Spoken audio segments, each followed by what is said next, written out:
भगवते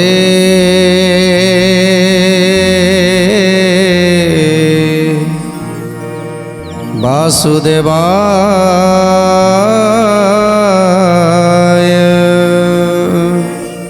आज जाम्बवान प्रभुंकर दर्शन पाइले अपेक्षा करी रही कौ दिन प्रभु आसवे।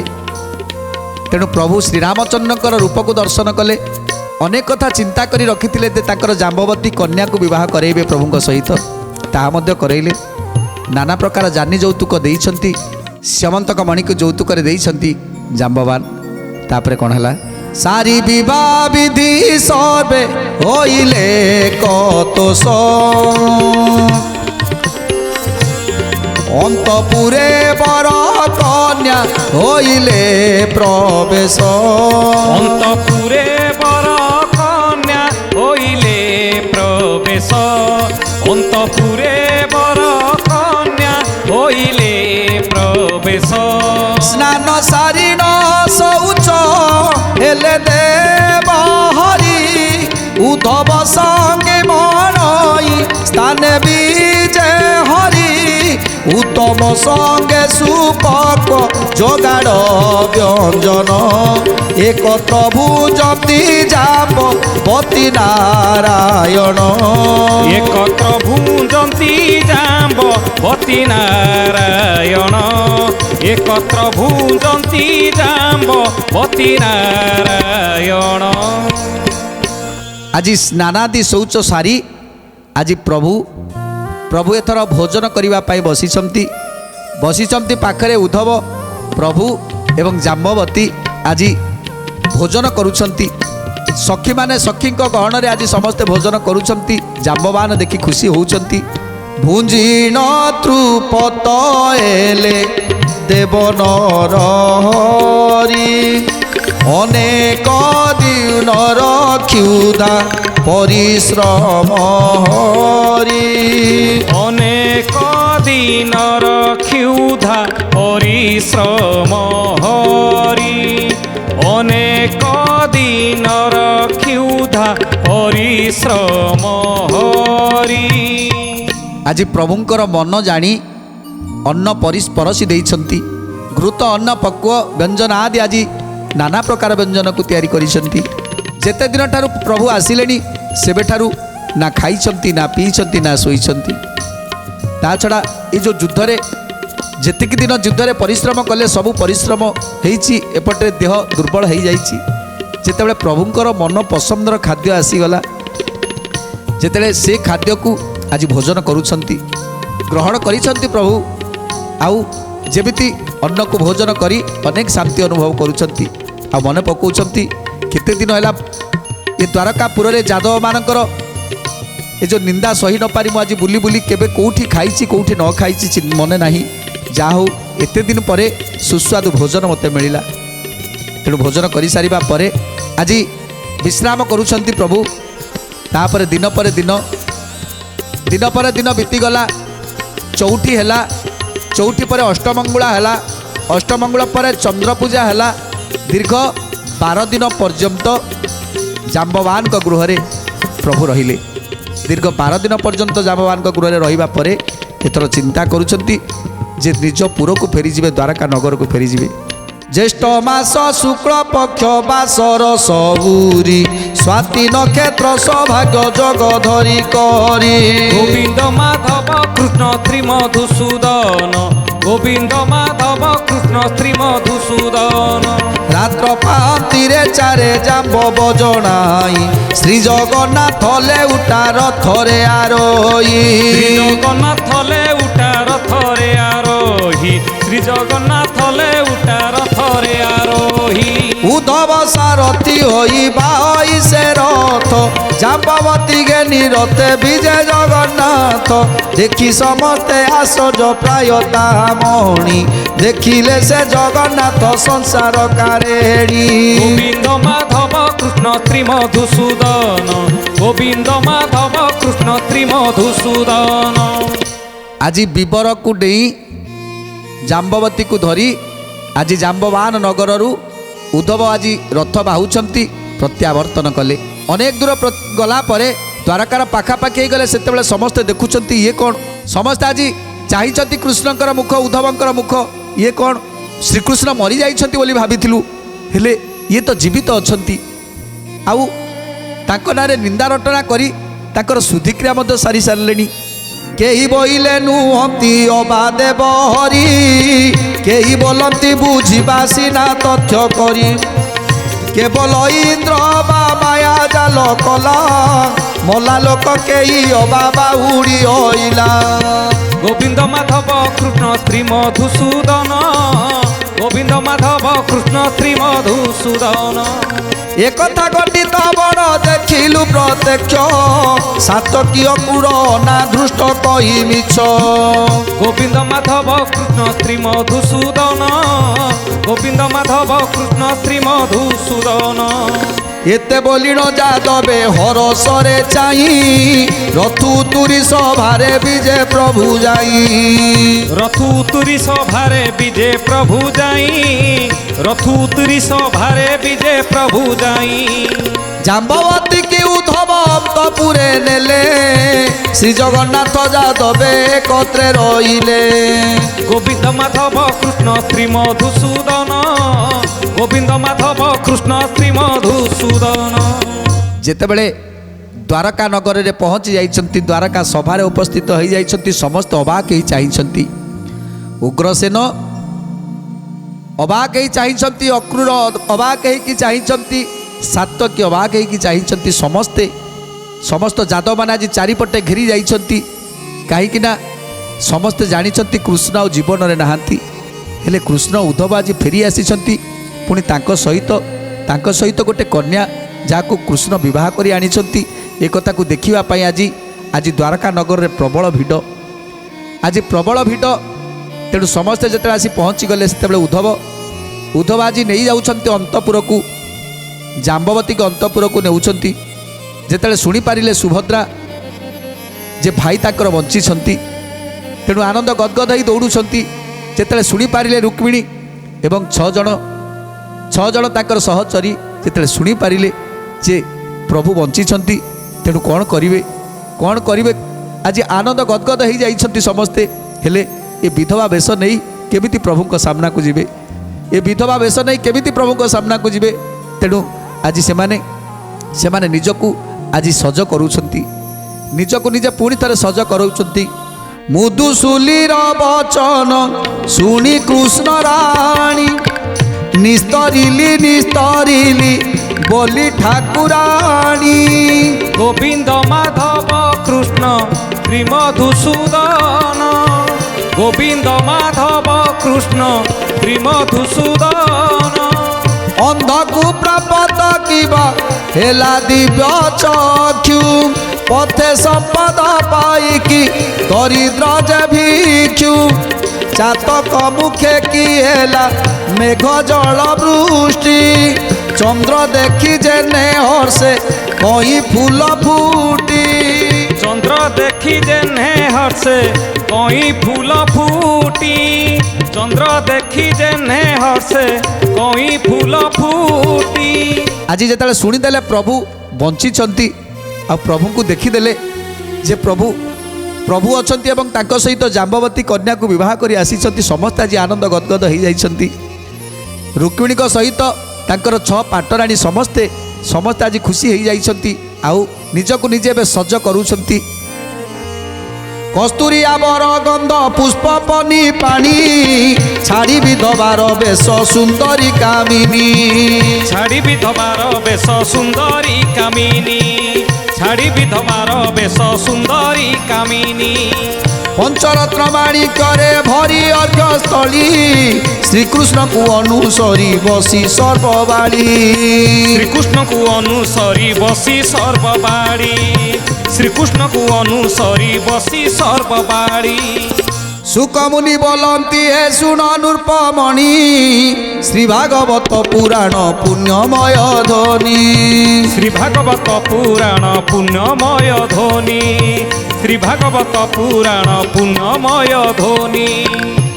ତେଣୁ ଆଜି ସୁକମୁନି କହୁଛନ୍ତି, ହେ ପରୀକ୍ଷିତ, ଆଜି ଆନନ୍ଦର ସୀମା ନାହିଁ ଦ୍ୱାରକା ନଗରରେ। ଯେଉଁଦିନ ଠାରୁ ସମସ୍ତେ ଶୁଣିଛନ୍ତି ଯେ କୃଷ୍ଣ ଆଉ ଜୀବନରେ ନାହାନ୍ତି। ସେଦିନ ଠାରୁ ଯେମିତି ଦ୍ୱାରକାପୁରରେ ଯେମିତି କଳାର ବାଦଲ ଯେମିତି ଛାଇ ଯାଇଥିଲା, କାହା ଘରେ ସେ ସୁଖ ନାହିଁ, ସମସ୍ତଙ୍କ ଘରେ ଦୁଃଖ ଆଉ ସମସ୍ତଙ୍କ ଘରେ ଅଶାନ୍ତି। ନା କାହା ଘରେ ରନ୍ଧା ଅଛି, ନା କାହା ଘରେ ଖାଇବା ପିଇବା ଅଛି। ସମସ୍ତେ ମନ ଦୁଃଖରେ ଅଛନ୍ତି। ସବୁ ଯେମିତି ବିଷ ପିତା ଭଳି ଲାଗୁଥିଲା। ଆଜି ଯେତେବେଳେ କୃଷ୍ଣ ଆସି ପହଞ୍ଚି ଯାଇଛନ୍ତି ଦ୍ୱାରକା ନଗରରେ, ଯେମିତି ଦରିଦ୍ର ନିଧି ପାଇଲା ଭଳି, ଅନ୍ଧ ଯେମିତି ଚକ୍ଷୁ ପାଇଲା ଭଳି, ଆଜି ସମସ୍ତଙ୍କର ଆନନ୍ଦ କହିଲେ ନ ସରେ। ଏ ଯାଦବମାନଙ୍କର ଯେତିକ ଆନନ୍ଦ, ବଳରାମଙ୍କର ଆନନ୍ଦ କହିଲେ ନ ସରେ। ଯେଉଁ ଭାଇ ପାଇ ଆଜି ସମ୍ପୂର୍ଣ୍ଣ ଭାବେ ନୀରବ ରହିଥିଲେ, ଆଉ ତୁଣ୍ଡରୁ କଥା ଶୁଭୁ ନଥିଲା, କେବଳ ମନେ ମନେ କୃଷ୍ଣ କୃଷ୍ଣ କୃଷ୍ଣ କହୁଥିଲେ, ଆଜି ଯେତେବେଳେ ଭାଇକି ପାଖରେ ପାଇଗଲେ, ସେତେବେଳେ ବଳରାମଙ୍କର ଆନନ୍ଦ କହିଲେ ନ ସରେ। ରାଜା ଉଗ୍ରସେନଙ୍କର ଆନନ୍ଦ କହିଲେ ନ ସରେ। ଆଜି ମାତା ଦେବକୀ, ବସୁଦେବ ସମସ୍ତେ ଆଜି ଆନନ୍ଦ। ଯାଦବ ବଂଶମାନେ ସମସ୍ତେ ଆଜି ଖୁସିରେ ଆତ୍ମହରା ହୋଇଯାଇଛନ୍ତି କୃଷ୍ଣଙ୍କୁ ପାଇ। ସେତେବେଳେ ଉଗ୍ରସେନ ପଚାରୁଛନ୍ତି, ହେ କୃଷ୍ଣ, ତମେ ଏ କି ମାୟା କରିଛ, କାହିଁକି ଏମିତି ମାୟା କରିଛ? ତେଣୁ ପ୍ରଭୁ କହୁଛନ୍ତି, ହେ ଅଜା, ଇଏ ମାୟା ନୁହଁ ଅଜା, ଏ ଯେଉଁ ସ୍ୟମନ୍ତକ ମଣିର ଲୋଭ ଆଜି ସମସ୍ତଙ୍କୁ ମାୟାରେ ପକାଇ ଦେଇଛି। ଏ ସୁନା ରୂପା, ଏ ଅଳଙ୍କାର, ଏ ଯେତେ ଧାତୁ ଦ୍ରବ୍ୟ ରହିଲା, ଧନ ଦ୍ରବ୍ୟ, ଏ ଯେତେ ଜିନିଷ ରହିଲା, ଇଏ କେବଳ ନର୍କକାମୀ କରିଥାଏ ସମସ୍ତଙ୍କୁ। ସୁନା ରୂପା ଅଳଙ୍କାର, ଧନ ଦ୍ରବ୍ୟ, ଧନ ସମ୍ପତ୍ତି, ଇଏ ସବୁ ନର୍କକାମୀ କରାଇଥାଏ ମଣିଷକୁ। ତା ଲୋଭରେ ବଶବର୍ତ୍ତୀ ଯିଏ ଥରେ ହେଇଯାଏ, ସେ କେବେ ଶାନ୍ତିରେ ରହିପାରେ ନା। ନାନା ପ୍ରକାର ବିପଦ ତାକୁ ଜାବୁଡ଼ି ବସେ। ତେଣୁ ଯେତେବେଳେ ଶ୍ରୀକୃଷ୍ଣ ଦ୍ୱାରକାରେ ପ୍ରବେଶ କରିଛନ୍ତି, ସମସ୍ତଙ୍କ ମନ ଆନନ୍ଦ ଉଲ୍ଲାସରେ ମାତି ଉଠିଛି। ଏହି ସମୟରେ ପଚାରୁଛନ୍ତି ଉଗ୍ରସେନ, ହେ କୃଷ୍ଣ, ଏସବୁ କେମିତି ହେଲା? ତେଣୁ ପ୍ରଭୁ ହସି ହସି କହୁଛନ୍ତି, ହେ ଅଜା, ମଣିଷର ଲାଳସା ତାକୁ କେଉଁଠି ନେଇ କେଉଁଠି ପହଞ୍ଚେଇ ଦିଏ। ଯେତେବେଳେ ପର୍ଯ୍ୟନ୍ତ ମଣିଷ ଭିତରେ ଲୋଭ ନ ଆସିଛି, ସେ ପର୍ଯ୍ୟନ୍ତ ସେ ଠିକ୍ ଅଛି। ଆଉ ଯେତେବେଳେ ତା'ର ଲୋଭ ଆସିଯାଏ, ସେତେବେଳେ ତା ନିଜ ଲୋକକୁ ମଧ୍ୟ ସେ ପର କରିଦିଏ। ଯେମିତି ଏ ମଣିକି ପାଇଲା ପରେ, ଏ ସ୍ୟମନ୍ତକ ମଣି ଦ୍ୱାରା ଆଜି କେତେ ଅଘଟଣ ଘଟିଗଲା। ଏ ସ୍ୟମନ୍ତକ ମଣି ଯେତେବେଳେ ଶକ୍ରାଜିତ ପାଇଲେ, ସେତେବେଳେ ସ୍ୟମନ୍ତକ ମଣିର ଲୋଭ ଶକ୍ରାଜିତକୁ ଘାରିଗଲା। ଯେଉଁ ଶକ୍ରାଜିତଙ୍କ ପାଖରେ ଲୋଭ ନଥିଲା, କାମନା ନଥିଲା, ବାସନା ନଥିଲା, ଯେତେବେଳେ ସ୍ୟମନ୍ତକ ମଣି ଆସିଗଲା, ସେତେବେଳେ ତା ଭିତରେ ଲୋଭ ଶକ୍ତି ଜନ୍ମ ହେଲା। ତେଣୁ ସେ ଚାହିଁଲେ ଇଏ ମଣିଟିକୁ କେବଳ ମୁଁ ରଖିବି। କିନ୍ତୁ ତାଙ୍କର ଯେଉଁ ସାନ ଭାଇ ପ୍ରସନ୍ନାଜିତ, ଯେତେବେଳେ ସେ ମଣିର କଥାଟାକୁ ଜାଣିପାରିଲେ, ତେଣୁ ତାଙ୍କୁ ମଧ୍ୟ ଲୋଭ ଲାଗିଗଲା ଯେ ମୋ ଘରର ସମ୍ପତ୍ତି ଇଏ, ମୋ ଭାଇ ଆଣିଛନ୍ତି, ତେଣୁ ଏ ସମ୍ପତ୍ତିଟା ହେଉଛି ମୋ ଘରର, ତେଣୁ ଏ ସମ୍ପତ୍ତିଟା ହେଉଛି ମୋର। ଯେତେବେଳେ ପ୍ରସନ୍ନାଜିତ ଚାହିଁଲେ ଯେ ସେ ମଣିଟିକୁ ସେ ନିଜେ ରଖିବା ପାଇଁ, ପ୍ରଭୁ ମଧ୍ୟ କହୁଛନ୍ତି ଯେ ମୁଁ ମଧ୍ୟ କହିଲି ଯେ ଏ ସଭାକୁ ଆଣ। ମୁଁ ସଭାକୁ ଆଣି ଦେଖେଇବାର ମାନେ କାହିଁକି କହୁଥିଲି, ତାର ବି ମଧ୍ୟ କାରଣ ଅଛି। ଯେ ଶକ୍ରାଜିତ ଯେଉଁ ଲୋଭରେ ବଶବର୍ତ୍ତୀ ହୋଇଗଲେ, ତାଙ୍କ ଭିତରେ ଯେଉଁ ଭାବ ଥିଲା, କୃଷ୍ଣଙ୍କ ପ୍ରତି ଯେଉଁ ଭାବ ଥିଲା, ଗୁରୁଜନମାନଙ୍କ ପ୍ରତି ଯେଉଁ ଭକ୍ତି ଥିଲା, ଭାବ ଥିଲା, ସବୁକିଛି ଏକା ଚାଲିଗଲା। ସବୁକିଛି ଯେତେବେଳେ ଚାଲିଗଲା, ତେଣୁ ତାପରେ ପ୍ରସନ୍ନାଜିତର ଲୋଭ ହୋଇଗଲା। ପ୍ରସନ୍ନାଜିତ ଚିନ୍ତା କଲେ, ମୋ ଭାଇକି ମାରିଦେବି ସତ, ହେଲେ ସେ ମଣିଟାକୁ ମୁଁ ନେଇଯିବି। ଗୁପ୍ତରେ ପ୍ରସନ୍ନାଜିତ ଚିନ୍ତା କଲେ ଯେ ଭାଇକି ମାରିକି ମୁଁ ସେ ମଣିକି ହାସଲ କରିବି। ସେ ମଣିକୁ ଶକ୍ରାଜିତ ନେଇ ଅକ୍ରୁରକୁ ଦେବାରେ ପ୍ରସନ୍ନାଜିତ ଦେଖିପାରିଲେ। ତେଣୁ ଯେତେବେଳେ ଜାଣିଲେ ଶକ୍ରାଜିତଙ୍କ ପାଖରେ ମଣି ନାହିଁ, ତେଣୁ ଶକ୍ରାଜିତ ବଞ୍ଚିଗଲେ। ଯଦି ଶକ୍ରାଜିତ ନ ଦେଇଥାନ୍ତେ ଅକ୍ରୁରକୁ, ତାହେଲେ ପ୍ରସନ୍ନାଜିତ ଶକ୍ରାଜିତକୁ ମାରି ସେ ମଣିକୁ ହରଣ କରିଥାନ୍ତା। କାହିଁକି ନା ଲୋଭ। ସେ ଭାଇ ହେଲେ ମଧ୍ୟ ତାକୁ ମାରିବା ପାଇଁ ମଧ୍ୟ ପଛେଇବେନି। ତେଣୁ ଯେତେବେଳେ ପ୍ରସନ୍ନାଜିତ ଜାଣିଲେ ଅକ୍ରୁର ପାଖରେ ଅଛି, ତେଣୁ ଶକ୍ରାଜିତ କହିଥିଲେ ଯଦି ମୋ ଭାଇ ଆସେ ତାହେଲେ ମଣିଟା ତାକୁ ଦେଇଦେବ। ଅକ୍ରୁରକୁ କହିଥିଲେ, ଯଦି ଶକ୍ରାଜିତ ବୀର ବେଶରେ ସଜ ହେଇ ଯେତେବେଳେ ଖଡ଼୍ଗ ଧରି ଯାଇଛନ୍ତି ଅକ୍ରୁରଙ୍କ ଘରକୁ, ଅକ୍ରୁର ଜାଣିପାରିଲେ ଯେ ପ୍ରସନ୍ନାଜିତ ଆସିଛନ୍ତି ମଣି ପାଇଁ। କିନ୍ତୁ ପ୍ରସନ୍ନାଜିତ ଭାବିଥିଲେ ଯେ ଅକ୍ରୁରକୁ ମାରି ମୁଁ ତା ପାଖରୁ ମଣିଟାକୁ ଛଡ଼େଇ ନେବି। ତେଣୁ ସମସ୍ତଙ୍କୁ ମାରିବା ପାଇଁ, ମଣି ପାଇଁ ସମସ୍ତଙ୍କୁ ମାରିବା ପାଇଁ ମଧ୍ୟ ପ୍ରସନ୍ନାଜିତ ପ୍ରସ୍ତୁତ ଥିଲେ। ତେଣୁ ସେଇଥିପାଇଁ ଏସବୁ ମୋର ମାୟା। ଯେ ପ୍ରସନ୍ନାଜିତ ସେ ମଣିଟିକୁ ଅକ୍ରୁର ପାଖରୁ ନେଇ ଆସିଲା ସତ, ହେଲେ ବେଶୀ ବାଟ ଯାଇପାରିଲାନି। କାହିଁକି ନା ସିଂହ ଅପେକ୍ଷା କରିଥିଲା, ତାର ମୃତ୍ୟୁ ତାକୁ ଅପେକ୍ଷା କରିଥିଲା, ତା ଦଣ୍ଡ ତାକୁ ଦେବା ପାଇଁ ତା ମୃତ୍ୟୁ ତାକୁ ଅପେକ୍ଷା କରିଥିଲା। ତେଣୁ ତାକୁ ତା ଦଣ୍ଡ ମିଳିଗଲା। ସଙ୍ଗେ ସଙ୍ଗେ ସିଂହ ତାକୁ ସେଇଠି ତାକୁ ଜିଅନ୍ତା ଫାଡ଼ିଦେଲା, ତା ପାଖରୁ ମଣିଟାକୁ ଛଡ଼େଇ ନେଲା। ସେ ମଣି ଆସି ପହଞ୍ଚିଗଲା ଜାମ୍ବବାନଙ୍କ ପାଖରେ। ଜାମ୍ବବାନ ଆଣି ତାଙ୍କୁ ଜାମ୍ବବତୀଙ୍କ ଗଳାରେ ଝୁଲେଇ ଦେଲେ। ତେଣୁ କହୁଛନ୍ତି, ହେ ଉଗ୍ରସେନ, ମଣିଷ ଲୋଭ ଏମିତି ଗୋଟିଏ ଜିନିଷ, ଏ ଧନ ସମ୍ପତ୍ତିର ଲୋଭ ଯଦି ଥରେ କାହାକୁ ଘାରି ଯାଇଛି, ତାହେଲେ ସେ ନା ତା ବାପାକୁ ଛାଡ଼ିବ, ନା ମାଆକୁ ଛାଡ଼ିବ, ନା ଭାଇକି ଛାଡ଼ିବ, ନା ବନ୍ଧୁକୁ ଛାଡ଼ିବ। ଶେଷରେ ମୋତେ ବଦନାମ କରାଗଲା। ଆଜି ପ୍ରସନ୍ନାଜିତ ମରିବା କଥା ଯେତେବେଳେ ଶୁଣିପାରିଲେ ସକ୍ରାଜିତ, ଆଉ ମଣିଟା ହରଣ ହେଇଥିବା କଥା ଯେତେବେଳେ ଶୁଣିପାରିଲେ ସକ୍ରାଜିତ, ସେତେବେଳେ ସକ୍ରାଜିତ ସଙ୍ଗେ ସଙ୍ଗେ ମୋ ଉପରକୁ ଆଙ୍ଗୁଳି ଉଠେଇଲେ। ଏସବୁ ଆଉ କେହି ନୁହଁ, କେବଳ କୃଷ୍ଣ ହିଁ କରିଛନ୍ତି। ଲୋଭର ବଶବର୍ତ୍ତୀ ହେଇଛନ୍ତି ଶ୍ରୀକୃଷ୍ଣ। ସେ ମଣିକି ପାଇବା ପାଇଁ ଲୋଭ କରିଛନ୍ତି ଶ୍ରୀକୃଷ୍ଣ, ଆଉ ଲୋଭ କରି ହରଣ କରି ନେଇଛନ୍ତି, ତାକୁ ବିନାଶ କରି ପ୍ରସନ୍ନାଜିତକୁ ମାରି ତା ପାଖରୁ ମଣିକି ଲୁଚେଇ ଆଣିଛନ୍ତି, ହରଣ କରି ଆଣିଛନ୍ତି। ତେଣୁ ଏ କଥା ଯେଉଁ ସକ୍ରାଜିତ ଭାବିଲେ, ତାଙ୍କ ଭିତରେ ଯେ ମୋ ପ୍ରତି ଯେଉଁ ଭଲ ପାଇବା ଥିଲା, ମୋ ପ୍ରତି ଯେଉଁ ଭାବ ଥିଲା, ମୋ ପ୍ରତି ଯେଉଁ ଭକ୍ତି ଥିଲା, ତାର ସେ ଲୋଭ ଦ୍ୱାରା ଏସବୁ କିଛି ଚାଲିଯାଇଛି। ତେଣୁ ସେଇଥିପାଇଁ ସେ ମୋତେ ଚିହ୍ନି ପାରିଲାନି। ଯେତେବେଳେ ଚିହ୍ନିଥିଲା ଯେ ପରମ ବ୍ରହ୍ମ ତମେ ହେଉଛ, ପରମ ବ୍ରହ୍ମ ତମେ ହେଉଛ, ନାରାୟଣ ତମେ ହେଉଛ, ନିରଞ୍ଜନ ତମେ ହେଉଛ, ନିରାକାର, ତମ ବିନା ମୋର ଦୁନିଆରେ ନା ଧନର ଦରକାର ଅଛି, ନା ସମ୍ପତ୍ତିର ଦରକାର ଅଛି, ନା ପୁତ୍ର ନାତିର ଦରକାର ଅଛି, ମୋର କେହି ବି ଦରକାର ନାହିଁ, କେବଳ ଆପଣ ମୋର ସବୁ କିଛି, ଆପଣ ଅଛନ୍ତି ତ ମୋର ସବୁ ଅଛି। ଯିଏ ଦିନେ କହୁଥିଲା, ଆଜି ସେ କହୁଛି ଯେ ଶ୍ରୀକୃଷ୍ଣ ଚୋରି କରି ନେଇଗଲେ ସାମାନ୍ୟ ମଣି, ସ୍ୟମନ୍ତକ ମଣି ଭଳି ଏ ସାରା ସଂସାରରେ ଯେତେ ମଣି ଅଛି, ସବୁର ସୃଷ୍ଟିର ସେ ସବୁ ମଣିର ଅଧିକାରୀ ହେଉଛି ମୁଁ। ସେ ମଣିକୁ ତିଆରି କଲା ବାଲା ହେଉଛି ମୁଁ, ସେ ମଣିକୁ ଗଢ଼ିଲା ବାଲା ହେଉଛି ମୁଁ। ତେଣୁ ସାମାନ୍ୟ ସ୍ୟମନ୍ତକ ମଣି ପାଇଁ ଆଜି ଦୋଷ ଦେବାର ଉଦ୍ଦେଶ୍ୟ ହେଉଛି ଯେ ତା ଭିତରେ ଥିବା ଯେଉଁ ରାକ୍ଷସ, ଯେଉଁ ଲୋଭରୂପୀ ରାକ୍ଷସ, ତାକୁ ଏତେ ବାଟକୁ ନେଇଗଲା। ଆଜି ଉଗ୍ରସେନକୁ ସୁନ୍ଦର ସୁନ୍ଦର କଥା ଆଜି ବୁଝେଇ ଦେଉଛନ୍ତି। କେବଳ ଏଇଥିପାଇଁ ଆଜି ସକ୍ରାଜିତ ପାଇଁ, ସକ୍ରାଜିତର ଲୋଭ ପାଇଁ, ଏ ମଣିର ଲୋଭ ପାଇଁ ଆଜି ସମସ୍ତେ ଆଜି ଭୋଗ କରୁଛନ୍ତି। ସମସ୍ତେ ଆଜି ଭୋଗ କଲେ, ଅସୁବିଧାର ସମ୍ମୁଖୀନ ହେଲେ। ତେଣୁ ଆଜି ପ୍ରଭୁ କହୁଛନ୍ତି ଯେ ଲୋଭର ବଶବର୍ତ୍ତୀ ଯେଉଁମାନେ ହେଇଗଲେ, ସେମାନଙ୍କୁ ଲୋଭ ଆୟତ କରିନେବ। ଯେମିତି ପରମ ବ୍ରହ୍ମକୁ ଚିହ୍ନିଥିଲା, ଯେତେବେଳେ ପ୍ରଭୁଙ୍କୁ ଭକ୍ତି କରୁଥିଲା, ଭାବ କରୁଥିଲା, ପ୍ରଭୁଙ୍କୁ ଜାଣିଥିଲା, ଗୁରୁଜନମାନଙ୍କୁ କେମିତି ସମ୍ମାନ ଦେବା କଥା ସମ୍ମାନ ଦେଉଥିଲା, କିନ୍ତୁ ଯେତେବେଳେ ତା ଭିତରେ ଲୋଭ ରୂପୀ ରାକ୍ଷସ ପଶିଗଲା, ସେତେବେଳେ ସେ ସବୁକିଛି ଭୁଲିଗଲା। ତା ପାଖରେ କେବଳ ଧନ ସମ୍ପତ୍ତି ବଡ଼ ଦେଖାଗଲା, ଆଉ ତା ପାଖରେ ନା ଗୁରୁଜନ ନା କେହି ପ୍ରଭୁ କେହି ବି ତାକୁ ଦେଖାଗଲେନି। ସେଇଥିପାଇଁ ଆଜି ସମସ୍ତେ ତା ପାଇଁ ଆମେ ଅସୁବିଧାର ସମ୍ମୁଖୀନ ହେଲେ। କ'ଣ କହୁଛନ୍ତି ଆଜି ଉଗ୍ରସେନକୁ? ଛାଡ଼ିଲେ ମନ ବେଦନା ସକଳ ଯେ ଦୁଃଖ, লভিবে পরম সুখ দেখি পদ্মমুখ।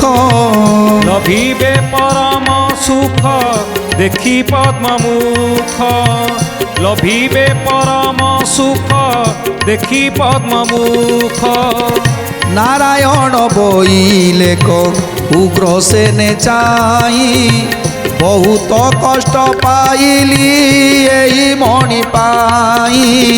বহুত কষ্ট পাইলি এই মণি পাই, বহুত কষ্ট পাইলি এই মণি পাই। স্বর্গ মঞ্চ পাতালকু করি উপলক্ষ, দেব ভণ্ডার প্রভৃতি ধর্ম করি সাক্ষ্য। দেব ভণ্ডার প্রভৃতি ধর্ম করি সাক্ষ্য, দেব ভণ্ডার প্রভৃতি ধর্ম করি সাক্ষ্য। তেଣୁ ଆଜି ପ୍ରଭୁ କହୁଛନ୍ତି, ହେ ଅଜା, ଯେତେବେଳେ ମୋତେ ଦୋଷ ଦେଲ, ତମେ ସମସ୍ତେ ମୋତେ ଦୋଷ ଦେଲ, କାହିଁକିନା ସକ୍ରାଜିତର କଥାକୁ ତମେ ମାନେ ବିଶ୍ୱାସ କଲ, ହେଲେ ମୋତେ ଚିହ୍ନି ପାରିଲନି। ସେ ମୋ ମୁଣ୍ଡରୁ ସେ ଦୋଷଟାକୁ ଓହ୍ଲେଇବା ପାଇଁ ମୋତେ ଯେତେ କଷ୍ଟ ପଡ଼ୁ ମୁଁ କଷ୍ଟ କରିବି। କେବଳ ଏଇ ଉଦ୍ଦେଶ୍ୟ ନେଇ ମୁଁ ସେଦିନ ବାହାରି ଯାଇଥିଲି। ଅକ୍ରୁର, ଉଦ୍ଧବ, ଅନାଦୃଷ୍ଟ ସାତକୀକୁ ଧରି ମୁଁ ବାହାରି ଯାଇଥିଲି। ଆଉ ସ୍ୱର୍ଗ ମର୍ତ୍ତ୍ୟ ପାତାଳ ତିନି ପୁର ବଣ ଜଙ୍ଗଲ ପାହାଡ଼ ସବୁଆଡ଼େ ବୁଲିଥିଲି। ରାତି ଦିନ ନା ଖାଇବା ଅଛି ନା ପିଇବା ଅଛି। ରାତି ଦିନ ଖୋଜି ଖୋଜି ଖୋଜି ଖୋଜି ସେମନ୍ତକ ମଣି ଶେଷରେ କେଉଁଠି ବି ପାଇଲୁନି। ଉଦ୍ଧବ ଅକ୍ରୂର ଅନାଦୃଷ୍ଟ ଆଉ ସାତ୍ୱକୀ ଚାରିଜଣ ମଧ୍ୟ ବହୁତ କଷ୍ଟ କରିଛନ୍ତି। ଆଉ ତାପରେ ଆମେ ଯାଇ ଗୋଟିଏ ବିବରରେ ପହଞ୍ଚିଗଲୁ। ଯେଉଁ ବିବରରେ ଏକ ସୁନ୍ଦର ଚଉରାଟିଏ ଥିଲା, ସେଠି ଗୋଟିଏ କଳ୍ପ ବୃକ୍ଷ ଥିଲା।